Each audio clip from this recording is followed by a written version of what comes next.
would love to hear, the main thrust of this podcast, the main little nugget of it, or big nugget, depending, is just I ask every guest, you know, I'd love to hear a story or for you to share a story or stories of anything in your life that's happened that you thought you've considered to be magical or miraculous, something that changed your life, maybe something that made you reconsider what it means to kind of be alive or in this body. I'd love to hear anything you'd like to share. Yeah, so I have plenty of that, right? I don't know where this is going to go, but I'll start with a few things. I've always thought that there are moments in your life that stay with you for whatever reason. And when you look back at them, they might not be all that important, but there's some nugget of wisdom that you take from it. And I've always thought that a good autobiography for me would be the string of quotes of things that have happened from people that affected me in their life, right? So, for example, my dad about 20 years ago, my brother and I were still, high school, college. He got cancer and passed away. And there was a point where, like, he looked at me and said, "My wife, okay." And he did. I interpreted that as saying he's telling me to take care of my mom, right? But he couldn't, mouth the words. But things like that, and you're like, whoa, and it settles in when he said it. You're like, at the moment, I'm like, yeah, I'm going to take care of her. I'm going to take care of her. Like 2 weeks later, I'm like, wow, that really meant something. And it sticks with me. Or, when you think you've seen a ghost, those kind of things are a little weird. Now, I have never seen a ghost, but I will say this.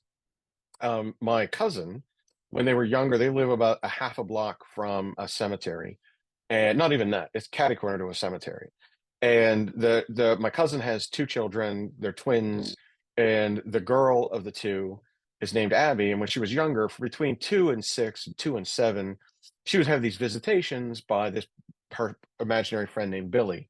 And of course, you're like, okay, well, what's Billy look like? And she's like, well, Billy rides a white horse, and Billy carries a gun, and Billy wears a blue shirt and or a blue jacket and things like that. As she got older, the attachment to the imaginary friend kind of went away. But my uncle swore that things would happen in the house all the time, right? Like these magical things that would happen where stuff would disappear, stuff would get replaced. There's no way it would have moved, but then it did, all that other kind of stuff. And so they decided to do one of these little ghost things where you catch them on recorder, like a EMF or whatever. I can't remember what it's called. Electronic voice phenomenon, right? That's what it's called. And they started doing it, and they captured these voices, and it prompted them to go visit the cemetery because she would say, "Billy lives there. Billy lives across the street. Billy lives there." And we went over, and of course, on the hill where we live, there was a Union and Civil War battle thing that happened, and the first graves in that cemetery were Union soldiers and this like crazy woman that fought with the Union, and stuff like that. And lo and behold, there was a cavalryman whose name was William, who fought for the Union, who had died there. So horse, blue shirt, William, Billy, home. It was like that kind of stuff. Like it just creeps you out, right? Right. And about the last thing I'll say is, and it's a touching one. Like 2 weeks ago, my mom passed away.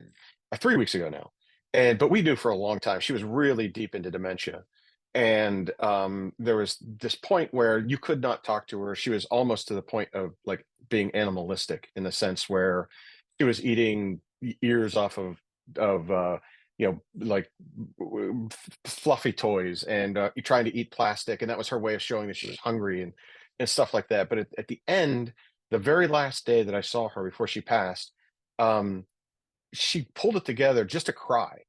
It was almost her way of saying goodbye. And it's like, whoa, when that hits you, you're like, oh. And I told my brother about it. And he's like, she did the same thing to me. And then you celebrate that afterwards. You look at it, and there's just like all those little weird things. And like you said, magical. You said things that remember, things that like hang with you. Head hangs, hangs.